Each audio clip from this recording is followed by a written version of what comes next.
Hi family and friends, I hope you're healthy and well under the best possible conditions. I have a question for you. Do you consider yourself a believer? I will give you a moment to think about it. Is that a yes? A no? Well, if you ask me, I would say I am, because I believe that my actions can make a difference. Now I have a second question for you. Do you remember how you felt on November 9, 2016? I do. I felt devastated that morning. I had some concerns that he could win the election, but people told me not to worry about it. But that morning, it became a reality. I could not vote and still can't vote as I'm not a citizen, and thought I could not actively participate in the election process. And now I have to live with the results of somebody else's decision.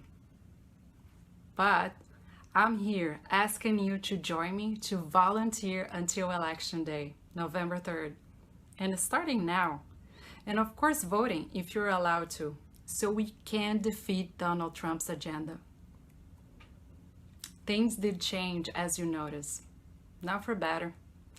I personally almost lost my legal status due to the administration policies. I was lucky at the end, but many people were not. And this is an example on immigration issues, but there was so many more changes. And you're probably thinking, please don't start talking about the elections yet. Things are tough, and I totally recognize. There's coronavirus, a lot of uncertainty, economic issues, job insecurity, racial injustice. And I believe things will get better in the long run, but they will be better and work fast with another president in the White House. We saw what Donald Trump is capable of and how far his voters are willing to go to have him reelected, even by putting themselves in danger in an indoor rally in Tulsa. So I'm here sharing with you, voters and no voters, some tips on where to start. Voters, please access the site whenwevote.org. It's a great tool. There you can get information how to get registered, update information, get additional information on election dates. And why starting now? There's a good chance we will have a second wave. And many states made it possible to vote by mail, so you can request it now. And another possibility will be to vote earlier. Some states made that available. Or even bring your ballot to the ballot box on voting day. Remember, every vote counts. This is a very important election. And even if you can't vote, like me, everybody else can volunteer. So I'm volunteer with this organization, Organizing Together. You can gather information at organizing2020.com to adopt a state.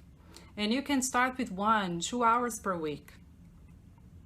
So for my non-voters, or voters in states where the Democratic is the majority, like New York or California, you can adopt a battleground state like Arizona, Florida, Michigan, North Carolina, Pennsylvania, or Wisconsin. They will teach you and give you the tools. You will be able to do learning programs, make calls, send text messages, organizing virtual events, register voting, or spreading the campaign like I'm trying to do right now. I'm on my 3rd week of volunteering, and as I said, they give you all the tools. At the beginning, I was hesitant. I was feeling nervous, and I felt that I was inexperienced, but I keep remembering myself 4 more years of Donald Trump, and that makes me keep moving forward. So it's just a few weeks more until Election Day, and you and I can do differently this time. So if you have any questions or opinions, I'm here to talk.